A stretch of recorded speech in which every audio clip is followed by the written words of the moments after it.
Awan yang teduh, angin berhembus dengan izinnya.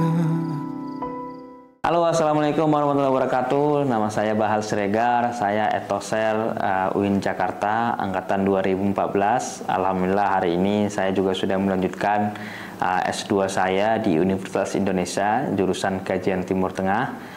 Dan juga alhamdulillah mohon doanya semua, saya juga berniat hari ini untuk melanjutkan S3 saya di Universitas Kebangsaan Malaysia. Dan alhamdulillahnya juga hari ini saya konsentrasi di bisnis entrepreneur di usaha saya, biro perjalanan ke luar negeri. Kami itu tinggal di pedalaman tuh 8-9 jam dari kota. Jadi kami tinggal di kampung yang memang kampungnya itu jalannya sangat sulit sekali. Jangankan untuk mobil, motor aja sulit untuk masuk. Jangankan motor juga, kadang jalan kaki juga masih sulit untuk ditempuh. Kampung kami itu namanya Dusun Pintu Padang, Desa Hajoran. Kami di situ di Sungai Kanan dan Kabupaten Labuan Batu Selatan dan Provinsi Sumatera Utara.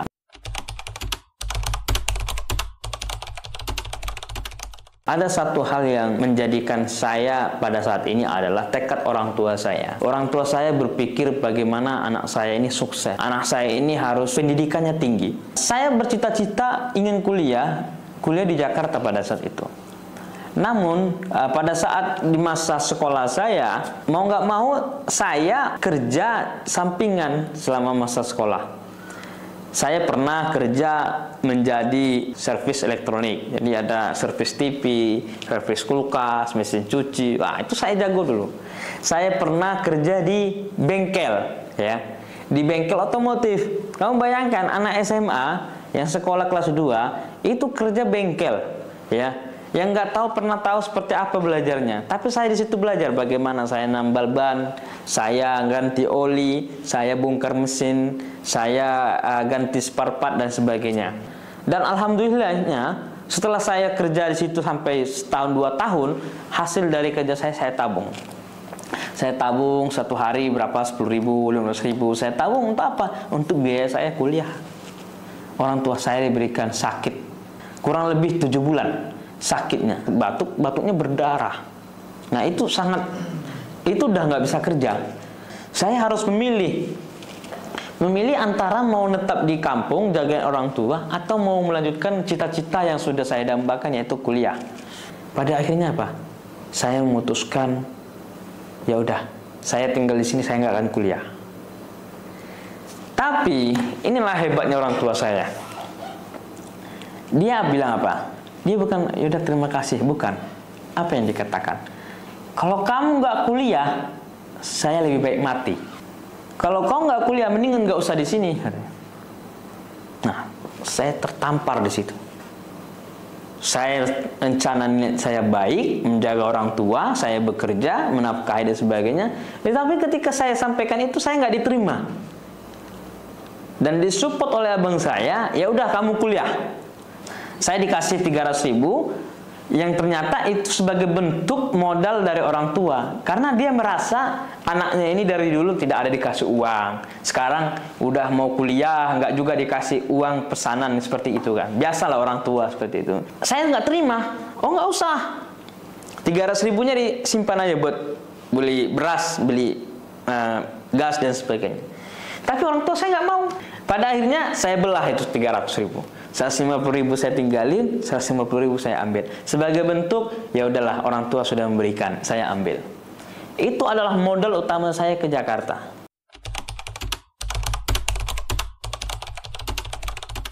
Saya melanjutkan kisah saya setibanya di Jakarta, teman-teman semua. Sebenarnya saya belum terlalu tahu saya mau kuliah di mana. Gitu. Tapi saya bertekad-tekad harus kuliah, harus sukses di Jakarta. Karena sering mendengar nama kampus yang terkenal di Jakarta itulah Universitas Indonesia. Saya mau sekolah di Universitas Indonesia, saya bilang ke kakak saya pada saat itu. Ya sudah, di searching di internet, oke. Muncullah jurusan-jurusan. Pas saya lihat jurusan, di sampingnya ada harga biaya pendidikan, teman-teman sekalian. Saya cek 7 juta, 8 juta. akhirnya saya mundur. Dari mana nih biaya uang kuliahnya? Udah, akhirnya saya nggak jadi di Universitas Indonesia. Coba cek di Universitas Islam Negeri Syarif Hidayatullah Jakarta. Dicek. Oh, masih terjangkau. 1 juta. Oke. Pada akhirnya saya mendaftar di Universitas Islam Negeri Syarif Hidayatullah Jakarta di jurusan tafsir hadis. Saya lulus masuk ke perguruan tinggi Universitas Islam Negeri Syarif Hidayatullah Jakarta jurusan tafsir hadis. Tapi ada lagi tanda tanya setelah lulus. Bayar uang kuliahnya bagaimana? Saya belum ada gambaran beasiswa, belum ada gambaran di etos seperti apa. Saya berpikir pada saat itu, wah ini gimana ya dapat beasiswa caranya? Saya berpikir gimana ya nanti biaya kuliah saya selanjutnya. Sedangkan kehidupan di Jakarta luar biasa. Datanglah senior, ya kan, yang ngatain ini ada beasiswa nih. Coba dong daftar. Saya coba cek. Wah, ini beasiswa apa ya? Beasiswa etos.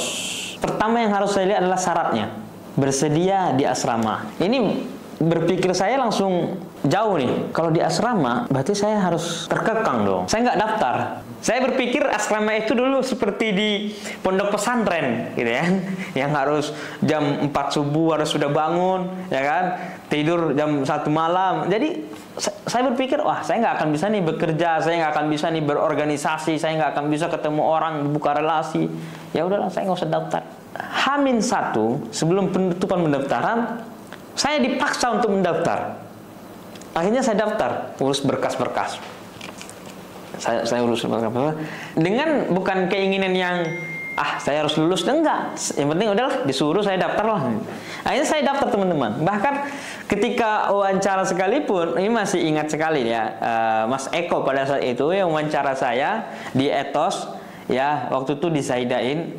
Saya orang yang paling terakhir datang, terlambat. Saya orang paling terakhir. Tetapi ketika saya diwawancara oleh Mas Eko, saya wawancaranya yang paling lama.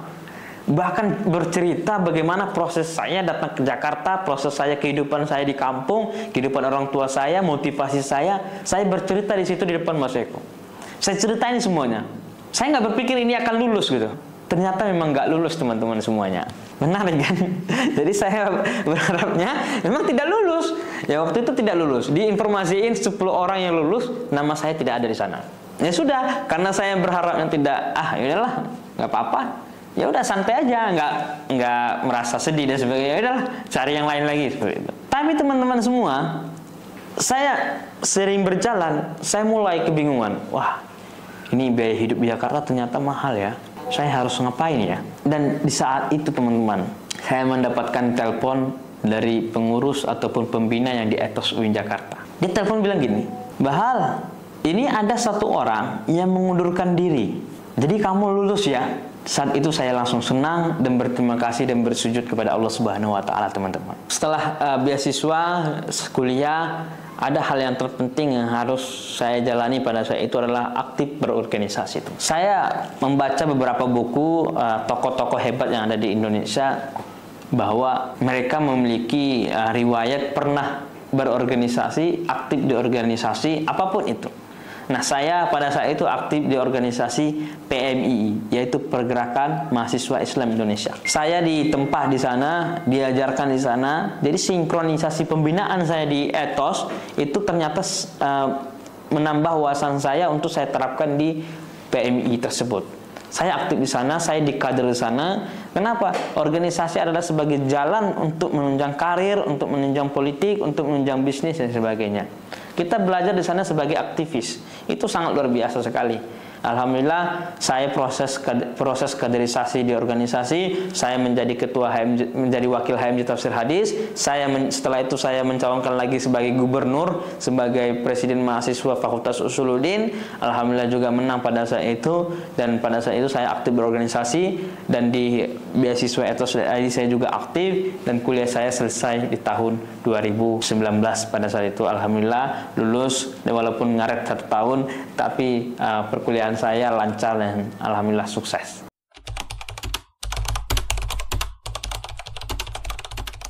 Di satu sisi saya menjalankan perkuliahan, berorganisasi, aktif di beasiswa ethos.id. Ada hal yang saya tempuh juga untuk tambah-tambahan kehidupan saya pada saat masa kuliah, yaitu usaha. Saya belajar usaha itu dari hal-hal yang kecil, teman-teman sekalian. Jadi pada saat itu saya melihat peluang di kampus saya itu sering ngadain kegiatan-kegiatan seminar.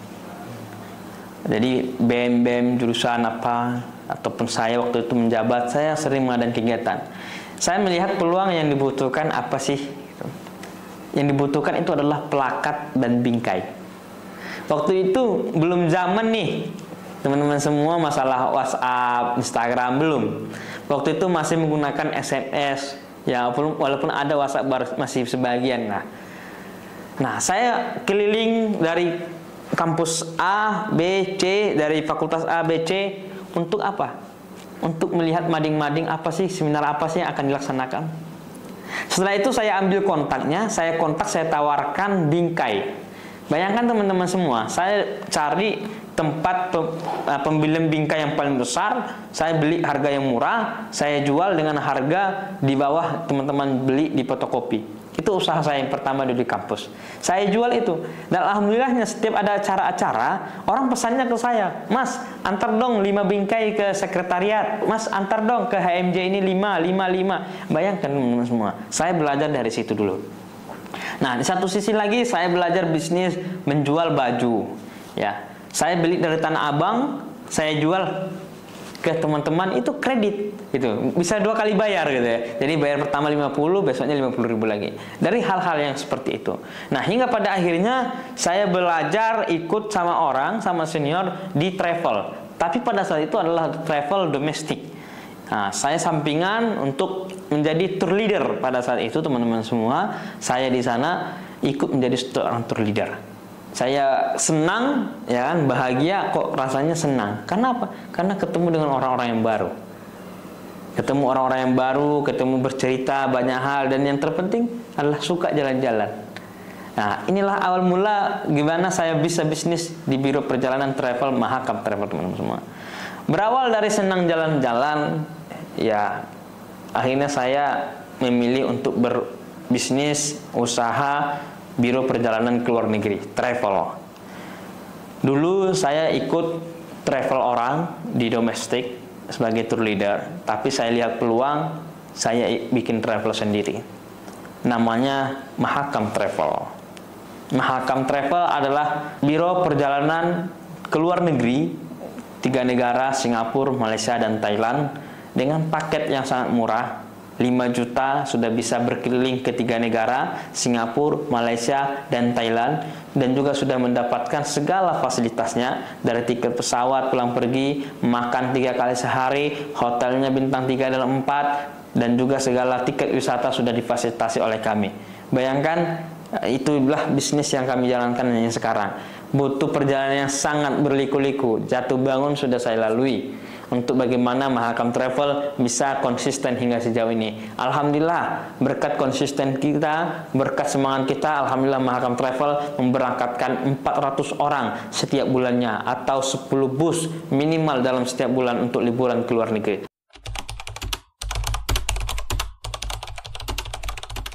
Bisnis itu tujuannya apa sih? Tujuannya satu yang mulia, yaitu membuka lapangan pekerjaan. Bagaimana kita bisa membangkitkan ekonomi orang. Tapi untuk itu kan kita harus kaya. Makanya saya bilang, cerita sering, bahwa untuk menjadi kaya itu sebenarnya bukan lagi cita-cita kita. Ya, untuk menjadi kaya itu sebenarnya bukan lagi cita-cita. Tapi kaya ini adalah kewajiban bagi kita. Untuk apa? Bagaimana kita bisa membuka lapangan pekerjaan, kita bisa bagaimana mengajak orang untuk mandiri secara ekonomi, kita bisa bagaimana membantu orang yang lagi kesusahan, kita bagaimana bisa membangkitkan marwah keluarga kita, famili kita, tetangga kita, teman-teman kita. Kuncinya apa? Kita harus kaya. Tentu dengan cara-cara yang baik, cara-cara yang positif. Bukankah berbisnis, berniaga adalah ajaran Rasulullah SAW?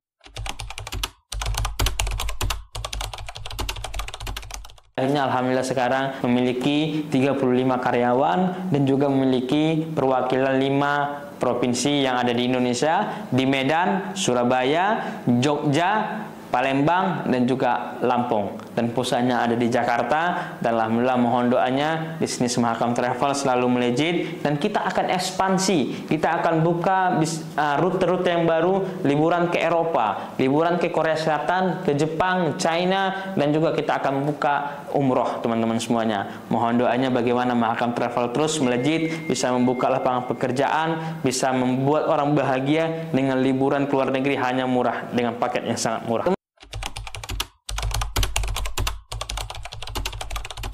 Teman-teman semua, alumni Ethos ID Grid Indonesia, ya saya berharap kita semua berkolaborasi, kita gerak sinergi. Anda memiliki apa, keahlian apa, mari sama-sama kita berkolaborasi untuk menjadi generasi emas 2045.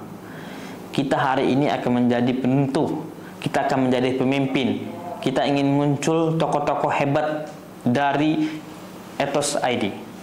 Bagaimana kita sama-sama berkolaborasi untuk menjadi orang-orang hebat. Dan teman-teman yang sekarang lagi menempuh pendidikan, jangan pernah pantang mundur, jangan pernah menyerah. Lakukan sebisa mungkin, lakukan hal-hal yang luar biasa, lakukan tantangan-tantangan yang besar. Kalian dihina, dicaci maki, direndahkan, jangan pernah menyerah, jangan pernah berputus asa, karena itu adalah doa-doa buat kalian menjadi orang yang sukses. Kita ini besar, hebat dari hal-hal yang terbentur dahulunya, terbentur, dan terbentuk pada akhirnya seperti apa yang dikatakan oleh seorang Tan Malaka. Untuk itu teman-teman yang sekarang menempuh pendidikan, ayo berikan yang terbaik. Ayo para seluruh alumni Ethos ID, berikan juga yang terbaik kontribusinya bersama-sama. Kita kolaborasi untuk menunjung generasi emas 2045 nantinya. Semangat bersama-sama, ayo kolaborasi, gerak dan sinergi. Muda sebelum tua, sehat sebelum sakit, kaya sebelum miskin, lapang sebelum sempit.